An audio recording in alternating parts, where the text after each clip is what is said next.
I'm Steve Vibronics, and this is the Life in Dub podcast, talking to people who live their lives in dub and reggae. Episode number 26. Welcome to the 26th episode of the Life in Dub podcast. Hi to everyone listening, and thanks for taking the time to check the podcast out. As always, I've got to say a big thanks to everyone who's been getting in touch. If you want to get in touch, got something to say, any suggestions for the podcast, just email me, vibronics@gmail.com. The best way to find out about Life in Dub and listen back to any of the older episodes is to go to the all-new website, lifeindub.com. Finally, it's mobile friendly, and at last the website is living in the 21st century.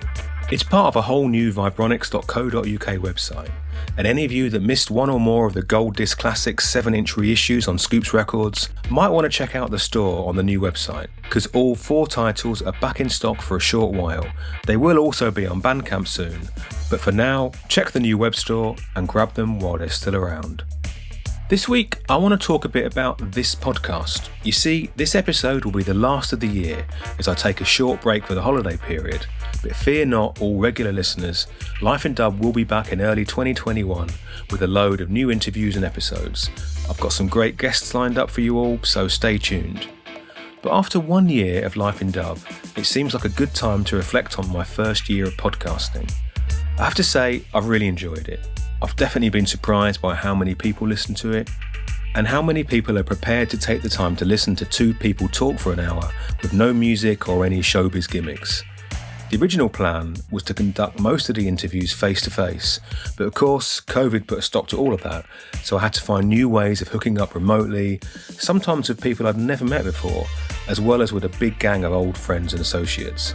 But I was determined to keep going and not to stop.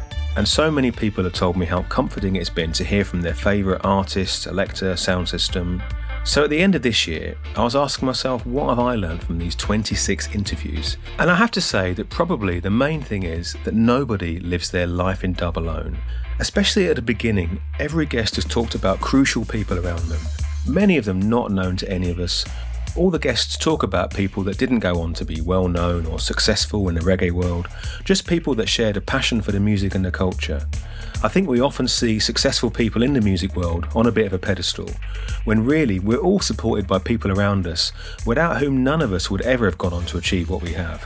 So I've got to big up all those unsung heroes that play vital roles in the world of dub and reggae. This week, my guest is Brinsley Forde. Brinsley has played such a key role in the reggae and dub world. He starred in the film Babylon, without doubt one of the best movies ever made, and a film that most of us will have watched over and over again. He was frontman and voice of Aswad, who took reggae music onto global superstardom in the 80s, rubbing shoulders with the likes of Prince and U2. And before all that, he was hanging out with Bob Marley and The Wailers when they were living in London in the late 70s. We hear about all this stuff during this really interesting conversation. So enough of me, let's get on with the interview. So, Brinsley Forde, welcome to the Life in Dub podcast. Thank you, Steve. It's a pleasure to be here. Nice. Of course, we haven't seen each other for quite a while, so it was great when I got the vibe from you. Great, yeah. Last time was back when you were doing your Six Music thing, is that right? Six Music, yeah. That was... I don't even want to think about the date. It was what we say back in the day. Absolutely. Well, we'll come on to that in a bit, because I'd like to kind of move through things sort of kind of chronologically and just kind of take a bit of a look at your sort of illustrious past. I mean, you've done so many things. We'll touch on what we can, but when you've done as many things as you have, then, you know, hard to fit it all in. Nice of you to say that. I just hope I remember. I know the feeling. Well, the first question is the same on all of my interviews, which is this kind of a special track question where I asked the guest to name a track that's really significant, important, maybe something that made you think or act or like live your life differently. When you look back and think, you know what, that tune really kind of changed things. I'm wondering if you've got a tune like that you want to tell us about. Well, to be honest, Steve, there's many. There's oh gosh, I mean, I could just give you a few of them. Yeah, and then I'll hit the one that really, okay. Well, I remember watching the TV. I was watching the TV, black and white TV, and I think his name was Brian Matthews. He came on the screen and he said, and now for something totally different. It's the Beatles. And they started with, woo! And this is just a moment from my youth that I never forgotten, this moment of that moment when I heard the Beatles for the first time. And what sort of impression did it have on you? I can't say it had an impression. This is why I said, can I name a few things that have stood out? Obviously, growing up in the UK, we had all the English things. We had all the stuff coming from America. Stax, Tamil and Motown, had all of that. But I remember the Beatles. I remember Max Romeo's Let the Power Fall, because this was the time that kind of I started to question and want to learn about what is now my way of life. That's the Rastafarian way of life. So that was one of the tracks that probably influenced me more than I can say the Beatles did. Then you had Big Youth, and you had U-Roy, and of course Bob Marley and the Wailers.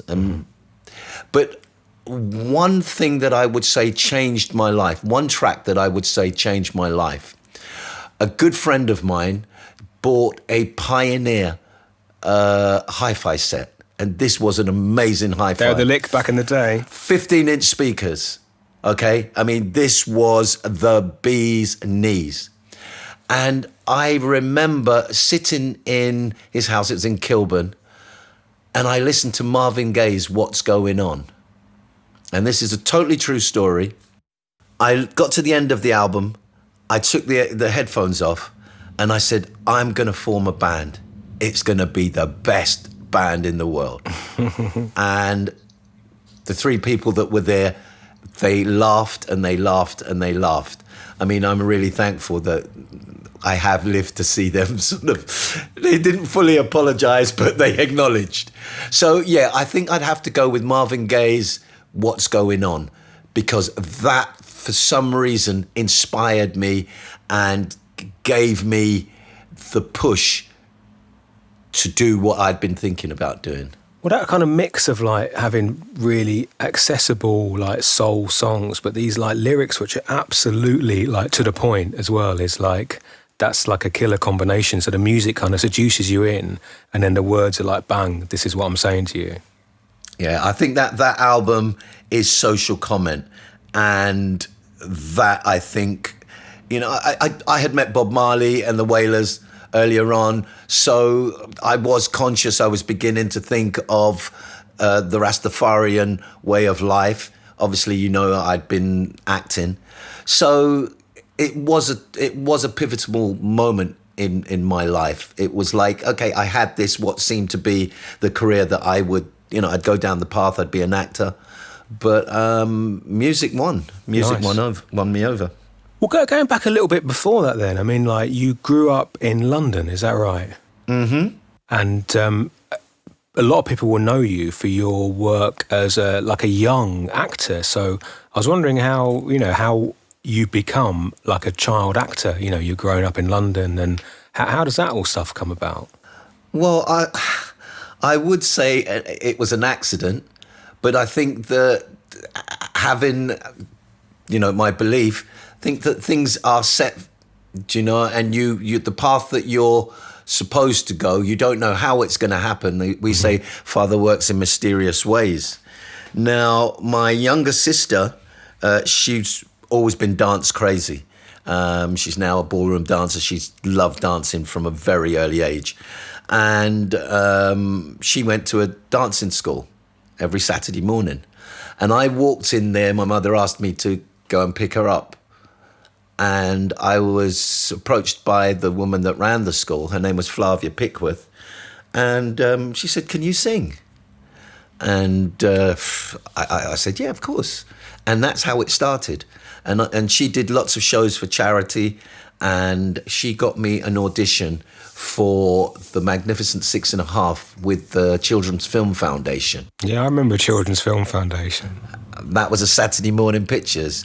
You come along on Saturday morning. That was before television, before children's just television. That sort of just being in the right place at the right time. just introduce you to that whole world. I think basically, that, you've got a path that you're supposed to walk along, and I think that I can say it's an accident, but that building was also the very first place that I ever played reggae to an audience. So it was a Jewish hall called Bet Beryl Hall in the bottom of Willesden, and at the time when Bob Marley and the Wailers were staying in London, they actually came to not back up Johnny Nash. I said that wrong. They were supposed to be the support for Johnny Nash. Bob had been hired as a songwriter, Guava Jelly and tracks like that. And they stayed in this house in the Circle in Neasden. And I believe there was a problem with their work permits. So for lots of the gigs, they had to sit it out. They had no instruments in the house. So I had taken my guitars and guitar amps over to the house, and we would jam and we would play. And this club that was in the same Bet Beryl Hall, run by, his name was George, he had asked them to do a show. And everyone was there that night to see Bob Marley and the Wailers. Mm-hmm. Unfortunately, it didn't happen. And the Cimarrons had already set their stuff up. And they said, we don't really want to play. And myself, Val, and someone else, I can't remember who played bass. It could be Paul Dawkins. But we got up and played a track. And that was the first place I'd ever played reggae music to an audience. So kind of a little bit spooky there, do you know what I mean? And how did you learn music? I mean, what got you interested in singing and playing and writing? I mean, how did that all start? Well, it started really from an early age. I believe I was musical. My mother said, the only way you could keep me quiet, she'd have to turn the radio on. Now, I had or started piano lessons at an early age, and I moved to Neasden, and it was my first piano lessons with someone called Banks, Mr. Banks. And I had been chosen as the wicketkeeper for the school cricket team. Mm-hmm. This was in Wickham. Actually, also in that team was Michael Gattin, who became the English cricket legend captain. That he became. Yeah. And so I was wicketkeeper.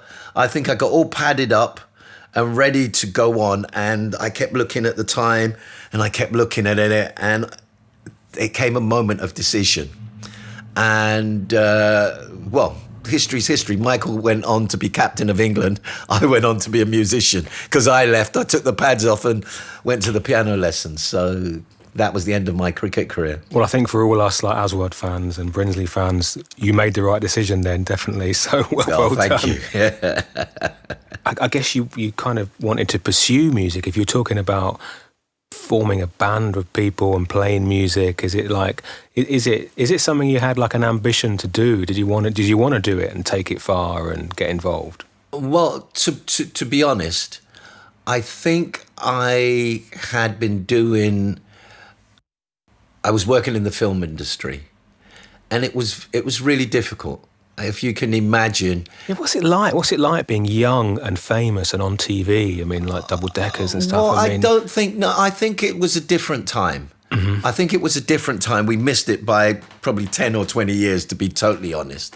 Because, the double deckers was on TV in 1970. Okay? So at that time, there just seemed to be no hope for black actors.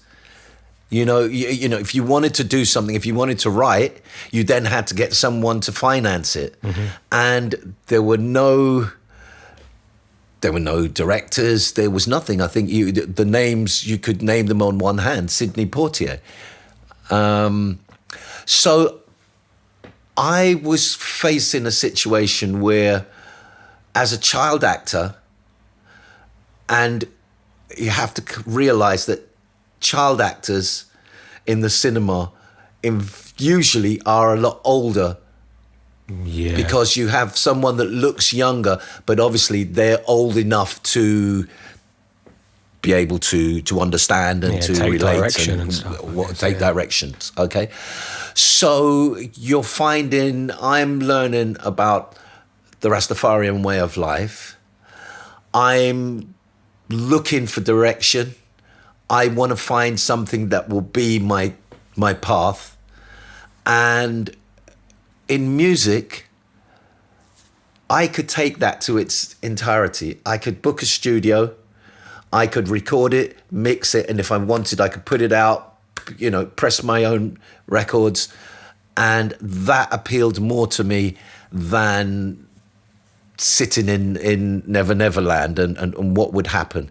There was no, and that was even later when you started to get things like Shaft and things coming out of America. So you literally saw no way that you could progress, even as a young person, to progress as a black actor. You just saw that there's just no chance. It's not going to happen. Well, it was very limited. Mm-hmm. I wouldn't say that I believed it wouldn't happen, but I believed instead of me sitting there, either I would have had to have gone to America, but I believed that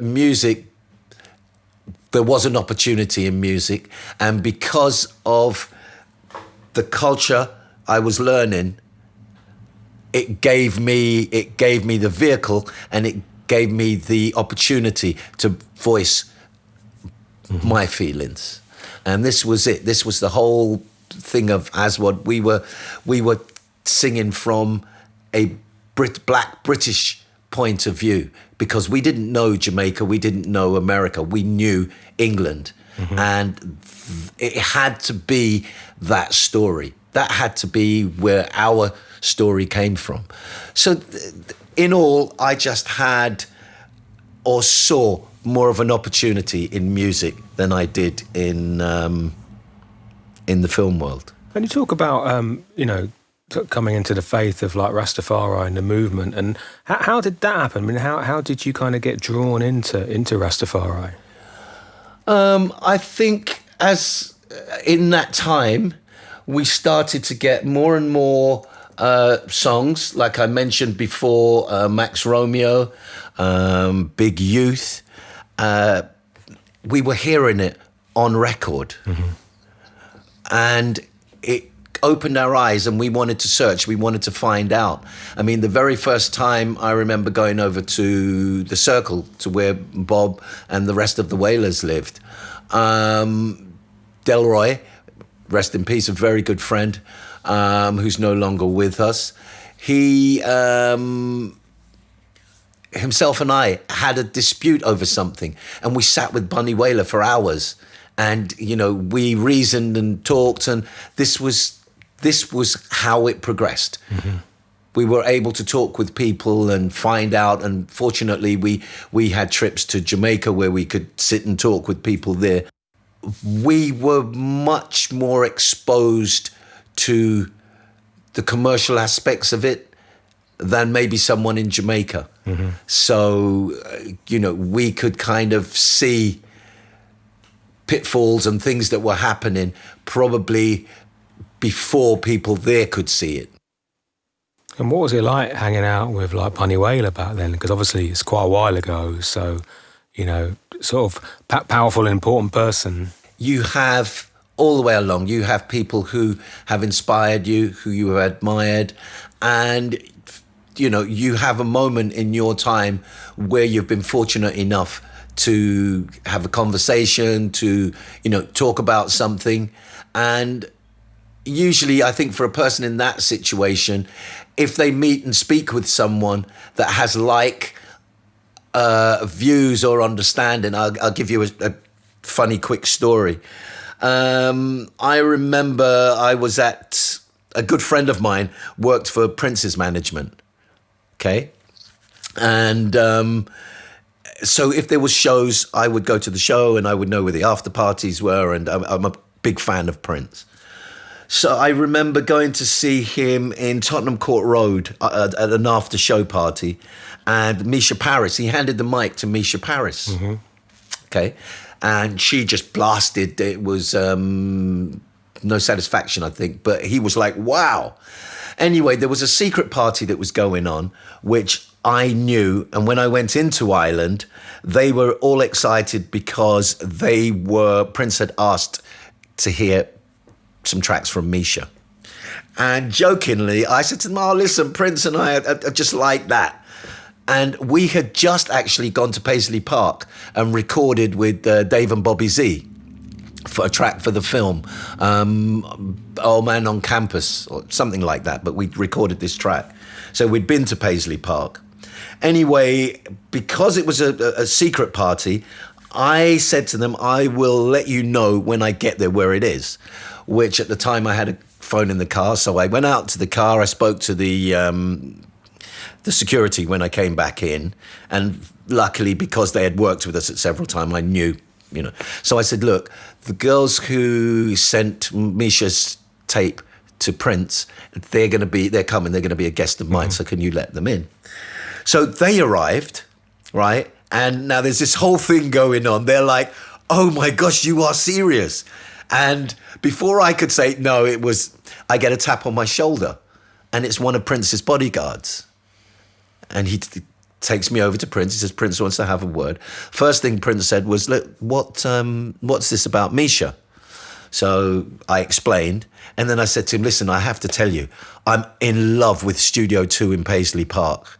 To that, Prince just suddenly became not Prince anymore. It was like a musician. Do you know what I mean? And he said, oh man, that's my favorite studio. I moved that from wherever. I think that was probably his first it was his little studio, and he moved it to Paisley Park. And we ended up just chatting for hours because we were on the same thing.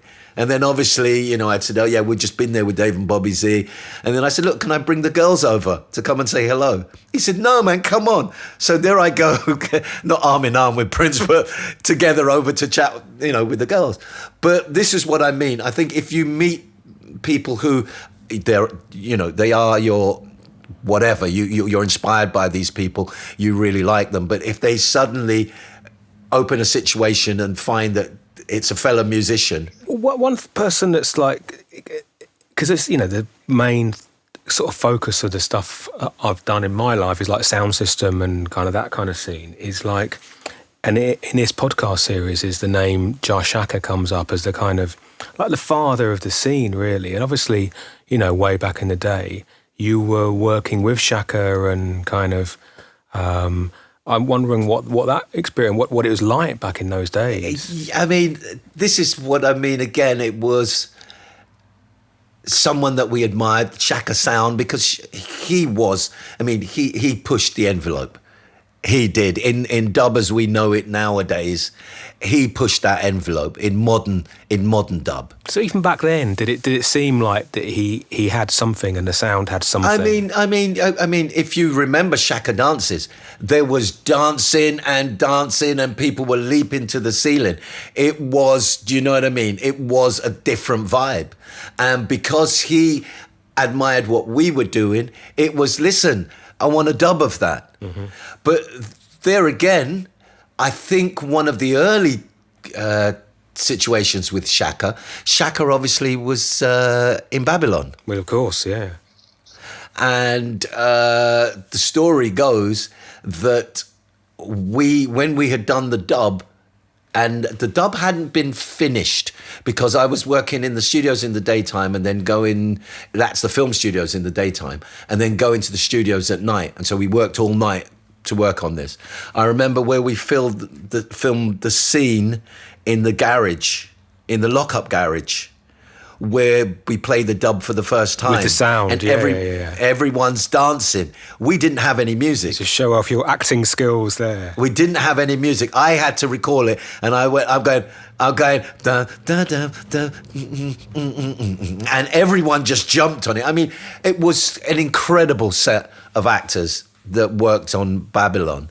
And as Martin Stellman noted, he said that generation of actors never really moved on. It was the young actors who went to America. Well, the thing about Babylon is that, like, especially again, you know, in the kind of dub and sound system scene, is it's like it's the film, it's the foundation, and it's so timeless. And I've been lucky enough to be all around the world with my music, and people talk about it, they play it at sessions. It's really like, it is the legendary movie. And did you have any sense of how important it was when you were making it? Because, I mean, no one's seen anything like it before or since, I think. No, I would say no. Not for the fact that 40 years after, it's still held in as high esteem all around the world. I mean, myself and Dennis were in America. I mean, it's... I would be lying to say... I mean, just at that time, it was not... I mean, at that time, we didn't even think that Bob Marley would become the legend that Bob Marley is. He was always a legend to us, but worldwide, probably the best songwriter of this century. I mean, a good friend of mine who played with American rock guitarists, he was the bass player, and there was all these different American legends. And he said they'd go to the bus at night and someone would play and they go, no, man, I don't like this rock. Or no, don't. The only thing that they would put on that would satisfy everyone was Bob Marley and the Wailers. So if we're thinking early 1980s, I don't believe any of us could say that we were aware of Bob's stature in the music. So for 1980s, 1983, I mean, it didn't really get a proper distribution. It just lived on. It just lived on and on and on. You couldn't keep it down. And it was played on TV. And it just kept going. And when you look back at it now, I mean, what do you think when you see it, or you see a poster for it, or think about it? I mean, what kind of thing goes through your mind now? Well, it's. I think we appreciate the fact that we were part of it. That is there's a lot of respect, and for the fact that lots of people say, look, this inspired me, this gave me this, I felt this happened when I listened to this. Just, like music that you've made, and people come up and go, oh man, I remember when I heard that first, and I met my wife when I was listening to this, or I was at your dance and this happened. So, I think we give thanks that we have made people's lives, that little bit better. Mm-hmm. Yeah, it's an incredible thing to be part of. And obviously, you mentioned the word Aswad earlier on, but also talked about, the whole experience of being like a sort of British perspective on things. And like, for sort of younger listeners and people who are sort of, because I get quite a lot of people who are, what they like about the podcast is learning stuff about things that happened long before they were like, sometimes even born, but certainly before they were like into music and stuff. And how was things in the 80s? I mean, what was it like? Just before we move to that, like now you could do like 80s shows and things where songs of the 80s. And I remember at one point thinking, these kids that are there, they could not have been born when this music was playing. That's true. But then there was a moment of realization.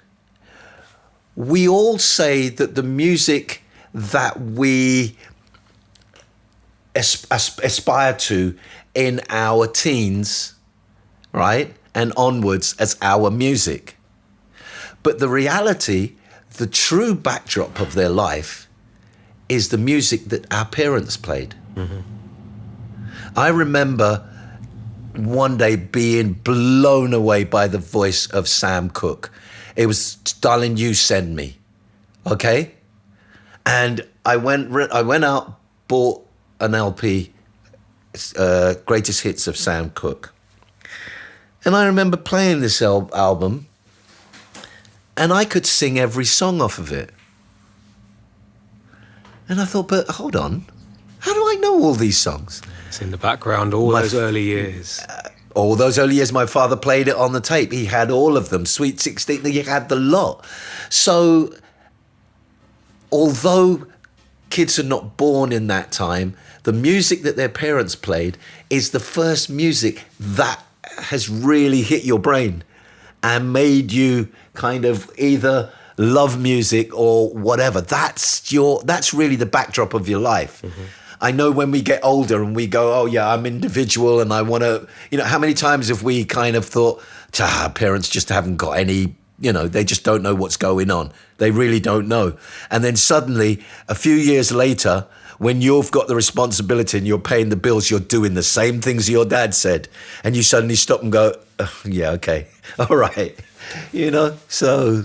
Yeah, like listening to music like from before your time. I mean, I love stuff like Northern Soul as well as things like Bob Dylan or whatever, albums that are recorded years before. I was born in 1971, so stuff that was before I was born, I totally love. And being in music, you appreciate those things and appreciate the quality and the skill and the dexterity of the musicians and. But going back to sort of Aswad and stuff, I mean, what was it like forming Aswad as like, young men kind of fired up and like, just wondering what the scene was like back then. There were, we've got to say, the Cimarrons, big, enough respect to the Cimarrons. I travelled with them in the back of their van many times up and down the country.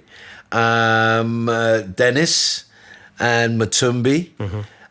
These were bands were there. Yes, there were other bands, but I think the truth of it was that you had bands that, to earn, they became the backing bands for the artists that would come from Jamaica.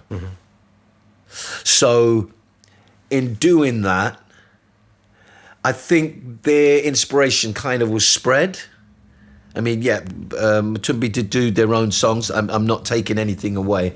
But one of the things that, I had joined a couple of guys who were in Paddington and they were changing an old travel agent to music. There was a music shop in there.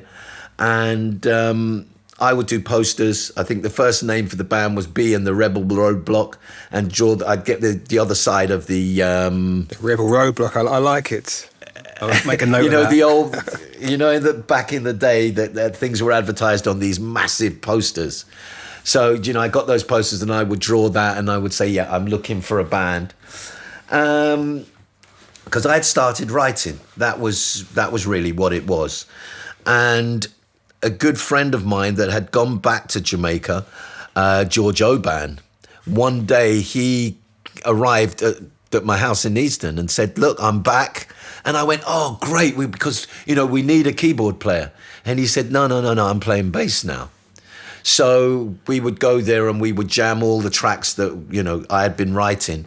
And that's how it started. People would come and say, listen, and we'd audition a drummer, or then Donald came, Drummy came, and I said to him, look, if you're playing with any other band, it's not going to work, because he was playing with Delroy Washington, he was playing with the Carnival band, the still band, and luckily his cousin Rusi came in one day and said, hey, you should check my cousin, he plays drums. And George and I went down to Ladbroke Grove to the Carnival office and we saw him playing, and that was like, listen, you got to come. Donald, Courtney I went to school with Courtney, so we went to find Courtney. Tony Gadd had been there in the beginning, but we had so many different people. We had like 3 or 4 keyboard players. So he left and played with Sounds until the situation where George left the band and Tony came in. Well, Tony came in just before that to play keyboards because Courtney had said, no, I've got to look after my family. So that's what happened. Tony came in to play keyboards. When George left, Tony decided to play bass, and it was better because we had the rhythm section. I say, I mean, and did you know that you had it? I mean, when you got the unit formed and you're rehearsing, no, playing, I mean, did you think, you know what, we know there's something special here? No, I don't think so. I think it was the belief that, one, it's going to be a serious situation. This is going to be this band. So what happened when we started rehearsing and we started working, we didn't follow anyone else. We created us. It was us right from the beginning. Because it's a British sound, isn't it? It's that kind of, it's... Well, it's, I mean, we've been influenced by everything. I use the name, the Stones, the Beatles, everything. We were exposed to all of that. And then we had, when we were going to school and we were taking Tony Scott, What Am I to Do Now? Or Liquidator, or those tracks, or David Ansel Collins. We were taking them to school. So our music was, we took a vibe, just like really the Wailers took a vibe from Curtis Mayfield and the Impressions, which is the same in all music. I remember playing it was in Willesden at the old cinema, and it was the Gladiators, Reggae Regulars, and Aswad. Nice, that's a lineup, that is. Yep. Reggae Regulars had just signed to CBS because we had left CBS and they had just signed to CBS. So there was no doubt that the Gladiators would play first, and it was like, okay, who's gonna, come on second? Anyway, we ended up going on first.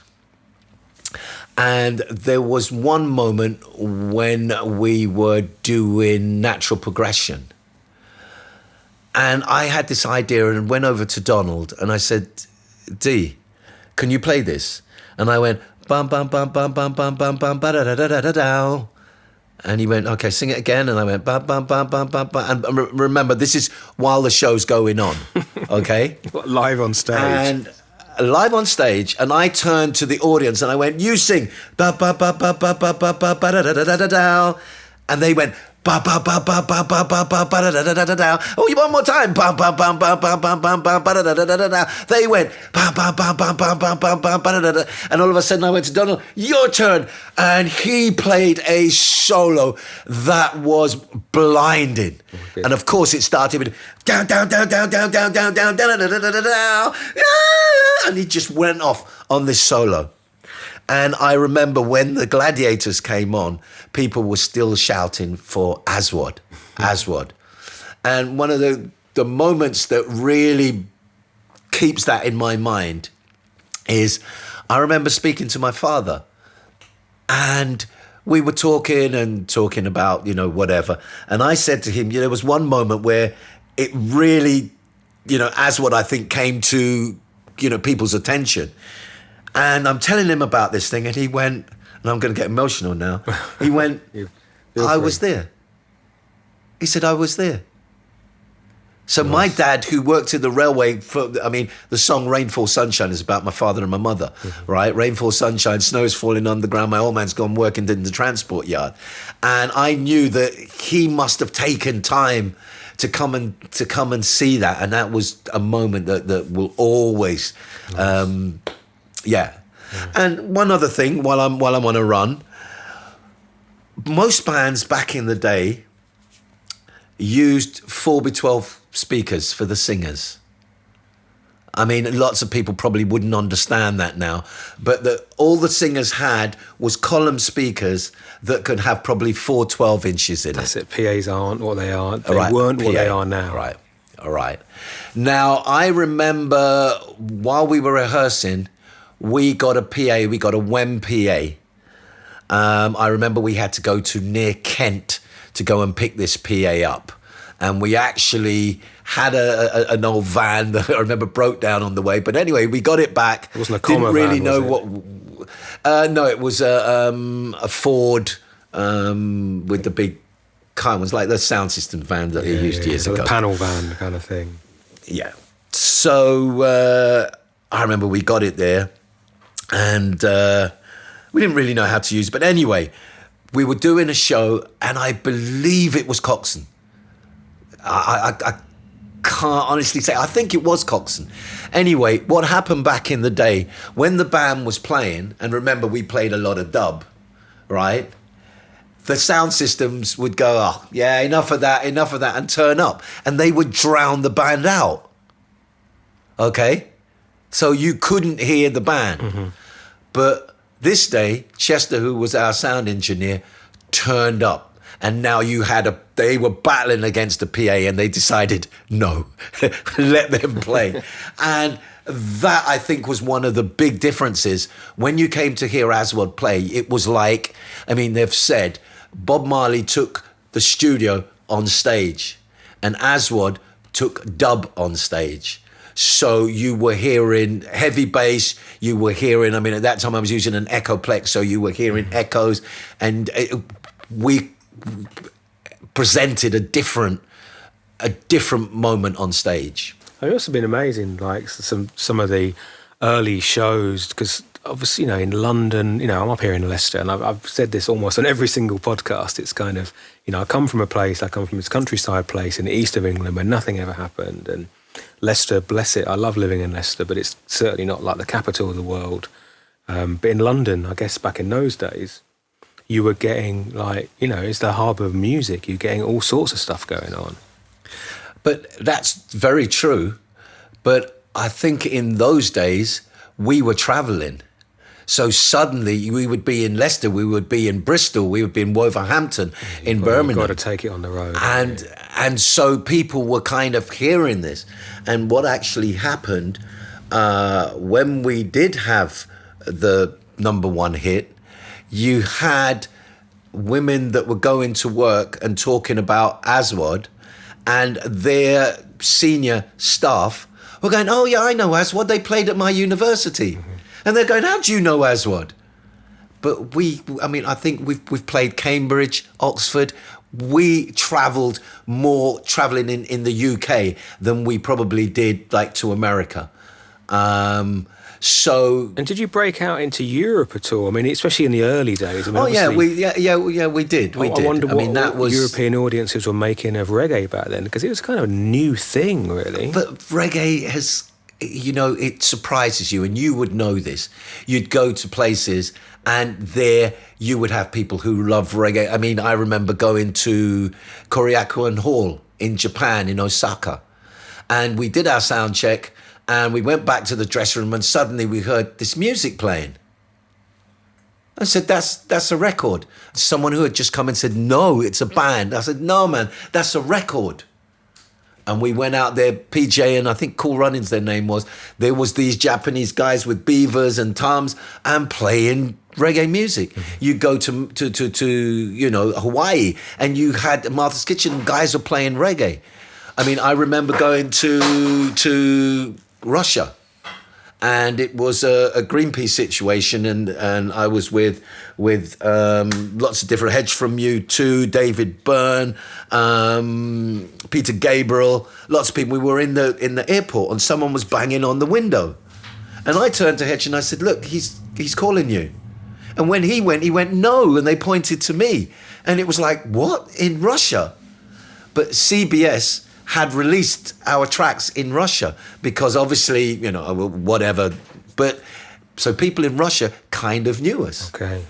And because we were fortunate enough to be with companies that had distribution, even if they didn't sort of hone in on the distribution, music would escape to it. Like I met people in Argentina who, one guy came back with the album, and everybody listens to the album. They all know the album, but it started from one album that was brought back from a journey, So.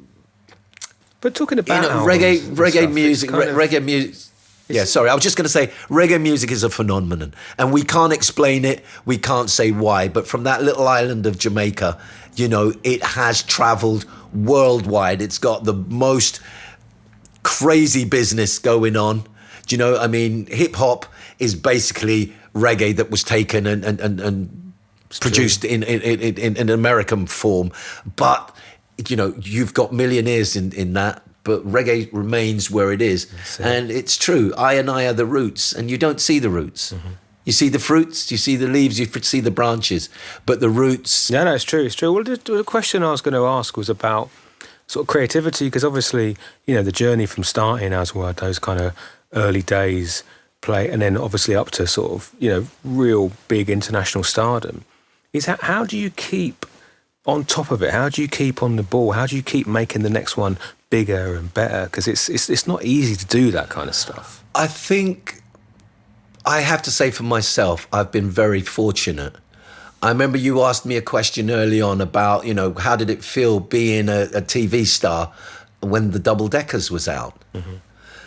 Now, if that had been 10 or 20 years later, I think I probably would have been this conceited person who has that mentality of being a celebrity.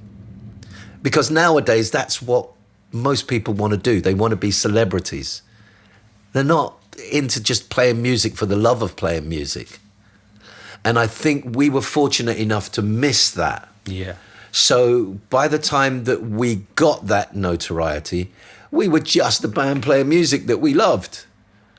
And it was great to think the pressure was eased up because we'd be able to have hotels and the band could have decent hotels.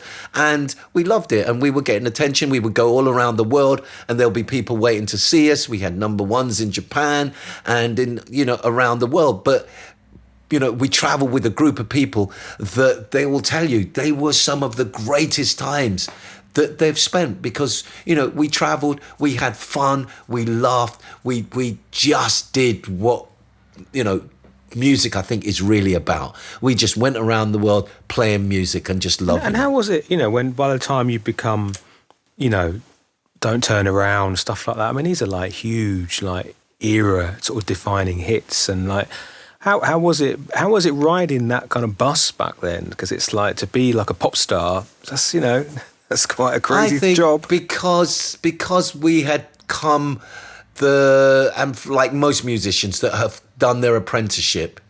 I mean, if you notice most of the artists of the 60s, yeah, they're mega stars, but they're all kind of just chilled because they did their apprenticeships. And I believe that by the time it came for us, we were, most young bands you see, they're traveling with an entourage of people. Do you know what I mean? You never see them on their own and just going into the shop and, someone says, I love that. And you say, oh, thanks, man. And you go on your way. But nowadays, as soon as something starts happening, you've got an entourage of people and someone comes up to say something and they're sticking, no, stand back. You're living like an Instagram life or something. Do you know what I mean? It's just my feeling of what the difference is with the old school artists and the new. I mean, one of the things that you do notice is that when you start off and you're in the VIP, and then when you get to that other level, you get invited into the inner sanctum. And some things that go on in the inner sanctum, if you're like myself and you don't get into it, I just go, listen, love it, thanks a lot. I don't deal with that. And so, I think a lot of the trappings that you could get trapped in, for myself, I would say I avoided that because in anything, what the music business is like, you can lead on to harder drugs and what have you. So, do you know what I mean? I think it's just how, and for myself, I had that experience before with the acting. Yeah. So when it came with the music, I was grounded. You think that helped then? Well, yeah, I was grounded. I had 6 brothers and sisters. Do you know what I mean? And I was that was just a job, which is what it was in the beginning. You were going to work.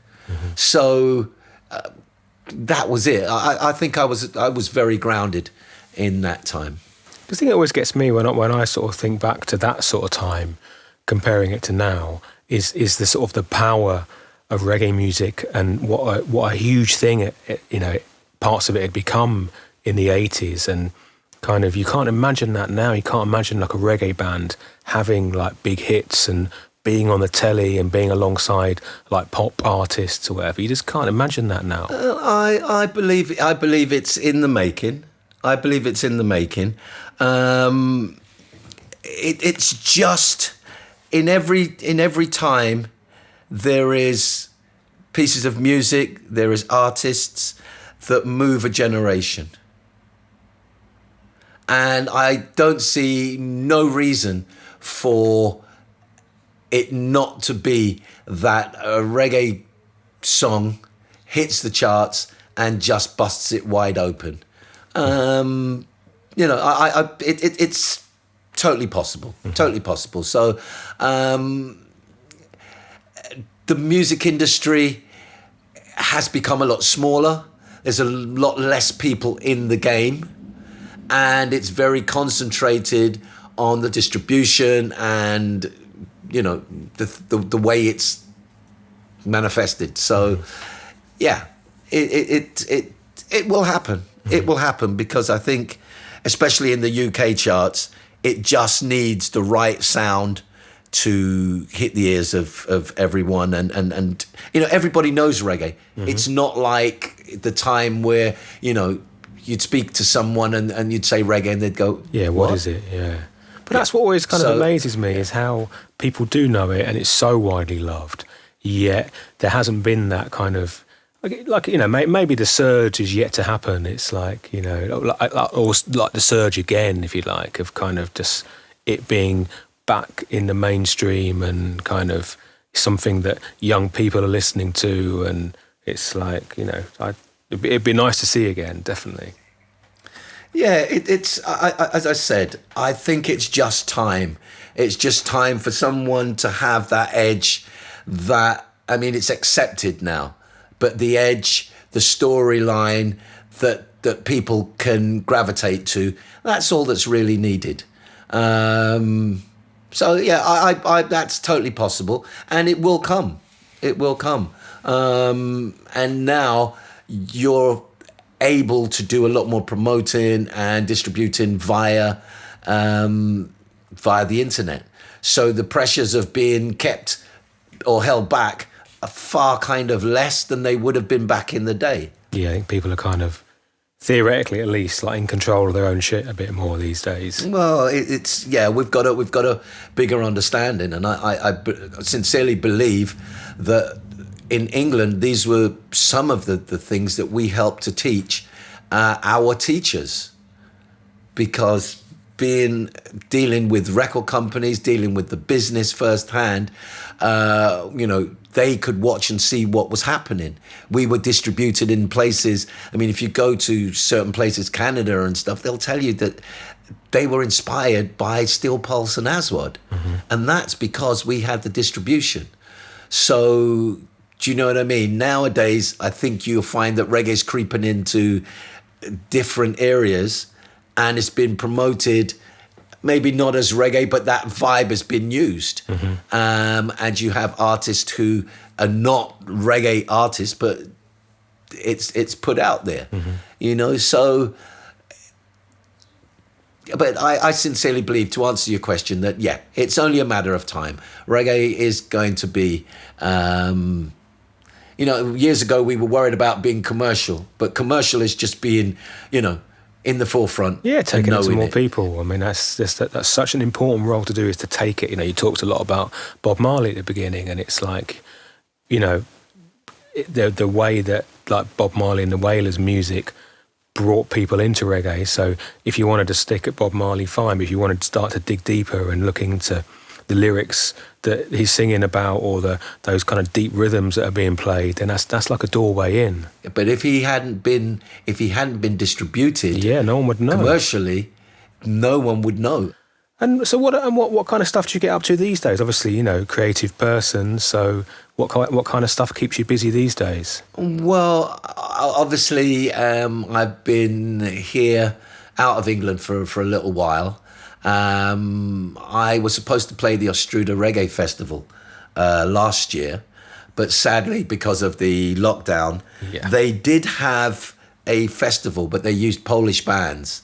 So it was great to go out there and hear Polish bands and hear sound systems. And on the Sunday, I DJ'd on the Sunday evening out on the pier. It's a nice spot, Ostruda, because it's the one by the lake, isn't it? Yeah. Really beautiful. What I have been doing here is finishing off my album. So there's a new album in the works. So you're still obviously writing and recording. And... Oh, definitely. And as I say, there's a new album which I'm really, really feeling proud of. I think when you're in a band, you've got all these other people who help to make decisions, and then when you've got to do it on your own, it takes a little time to get to the point where you're going, okay, these decisions are mine. And I think this is what's happened with this album. It's in mixing stages now, so it's not going to happen before next year, because there's no point putting an album out in November. Well, when you're ready for the Vibronics mix, just send the files over, Brinsley. You've got it, definitely. And that's the joy about it, being able to get different people to touch and put their own spin on it, and I love doing that. So that's without a doubt, there will be a Vibronics mix. Hey, we're ready for that.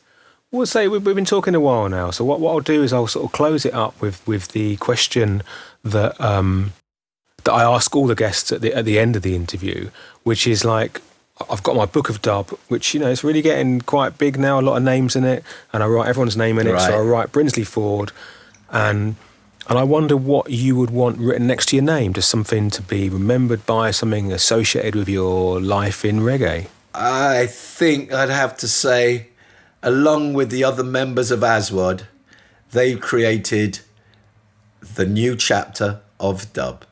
Nice. Well, you know, that's one of my favourite dub albums ever. I think we spoke about it when we did that interview on Six Music years ago, as it's like a new chapter in dub, because it's so deep and kind of, you know, and it's like, I guess it's like a different UK take on your King Tubby Scientist dub from Jamaica, and it's like, okay, now this is everything about it just fell into place.